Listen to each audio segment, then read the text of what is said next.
reka nkusuhuze weho udukurikiranye muri iri somo ryacu rya Adobe Premiere Pro CC 2018. Twabonye ubushize ibintu byinshi, ariko isomo twagarukiyeho ni isomo ry'ukuntu ushobora gukora animation ntoya twifashishije isomo twize rya motion.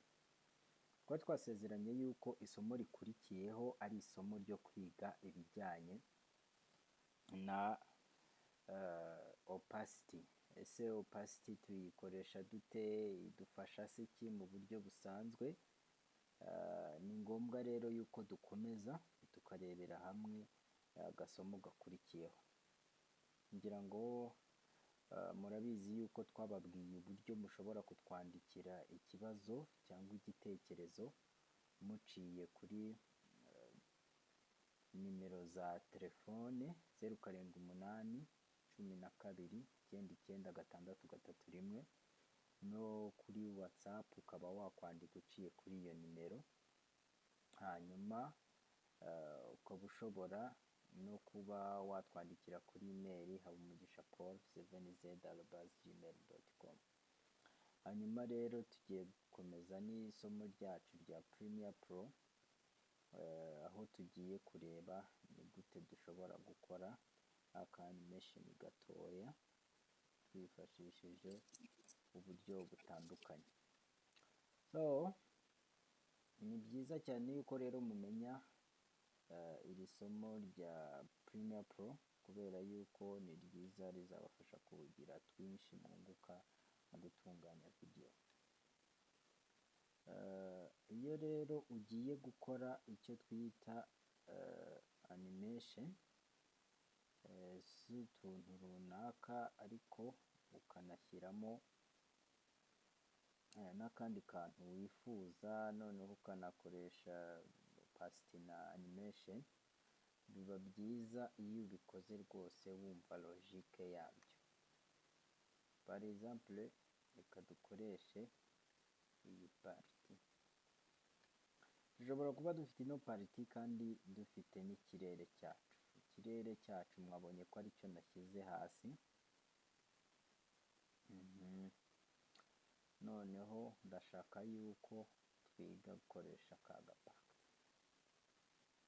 Ndashaka ko tuza tukabanza tukareba ni gute opacity yacu turi buyikoreshe. Ngiyi opacity, uyikirikaho hanyuma ikamanuka ikakwereka agapaka ka mbere, ni opacity kandi ni blend mode.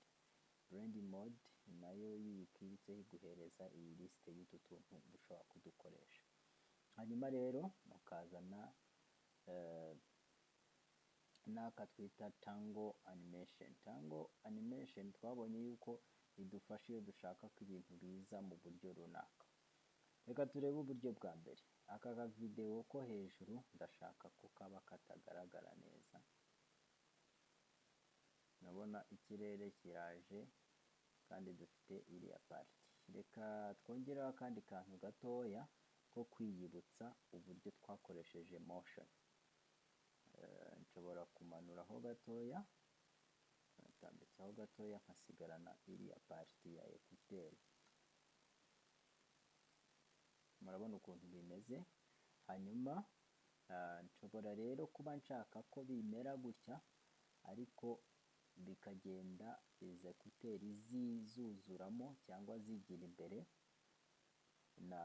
n'uburyo zigaragaramo bikagenda bihinduka.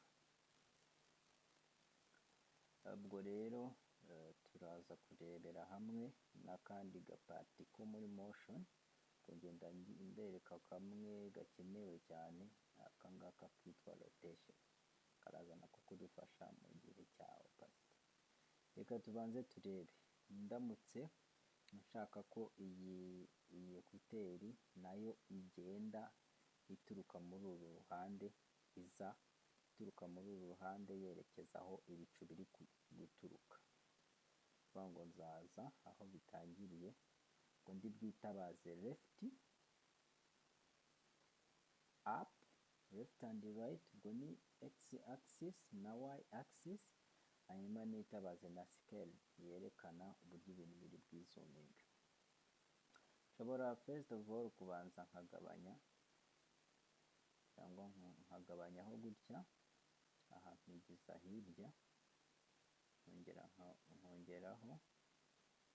ngarura hano, nkongeraho, nkamanura, nkareba ahangaha. Noneho rero nkakoresha animation cyangwa animation kuri position, nkagira gutya, noneho nahangaha nkongera. Okay, nabonye ko ukuntu mbikoze, nawe ushobora kubikora, ukagupozinga video cyangwa se ukigiza inyuma ukongera ukareba uburyo mbigenje. So opacity rero, reka tugere kuri opacity, tugira akandi kantu twongeraho kuri opacity. Ndashaka ko biza bitagaragara bikagenda bigaragara buhoro buhoro, then ndakoresha tangle animation, hanyuma nze ngera aha aho ekutori yagiye iba nini, nongere opacity. Ushobora gukirika hano ugakoresha arrow kujya uzamura, cyangwa se wabona bikugoye ugakoresha ugaholdinga left click, cyangwa se ugakanda left click ukagumishaho gutya paka ku mibare yerekana ko biri bugaragara. Kubona ukuntu bigenda bimera bikarangira bitera arizo zigaragaye zonyine. Okay. So nshobora kongeraho ka kandi nababwiye ko ka rotation, nako tukagakorera animation. Rotation nacyo gikora mu kurotating ikintu. Ubwo hano bigomba kuba iri muri 0, noneho tugakoresha tangle animation, tukazana gutya, tukarangiza tukarotatinga uko tubyifuza. Rotatinga ujya iburyo cyangwa se ibumoso bitewe n'uko wewe ubishaka. Hano iyi rotation ifite iyi anchor point ishobora kugufasha kumanuraho gatoya, mbega ubwo ugenda, ariko nayo ushobora gukoresha tangle animation ikagufasha. So reka rero turebe impinduka ibayeho.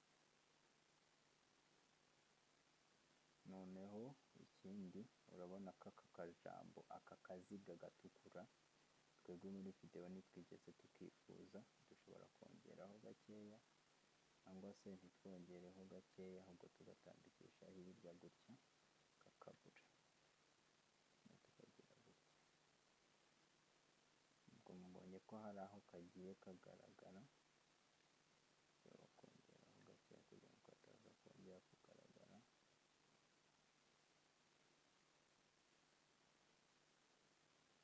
Aha hari akandi gapaki kamwe aho nshobora kugira gutya, nkongera nkabirisetinga. Iyo ushaka kongera gusubiza ibintu uko byari bimeze, ukoresha utu dupaki. Kano gapaki ko kagufasha kitwa reset effect. Ngize kuri iyo nkanzeho, ibintu byose bisubira uko byari bimeze. So now noneho dushobora no kuza kuri opacity, naho tukagira dutya. Hari akantu k'ingenzi kuri opacity, ahangaha nari nahababwiye kuri blind mode. Ushobora gukoresha tuno twose ukareba uko tuba turi bugende tuhindura effect, gusa ngiye kubereka akangaka bita screen. Iyo video iri hejuru y'iyindi cyangwa se footage iri hejuru y'iyindi, iyo hejuru dushobora kuza aha tukavuga ngo nibe screen. Urabona ko tutiriwe tujya muri bya bindi bya opacity byo kugabanya, hano isiba screen ku buryo rwose ihise yinjira mu gifu bitagoranye. Murakoze cyane rero, isomo rya Premiere Pro 6 turongera kugaruka muri karasi turebera hamwe ibindi bikurikiyeho.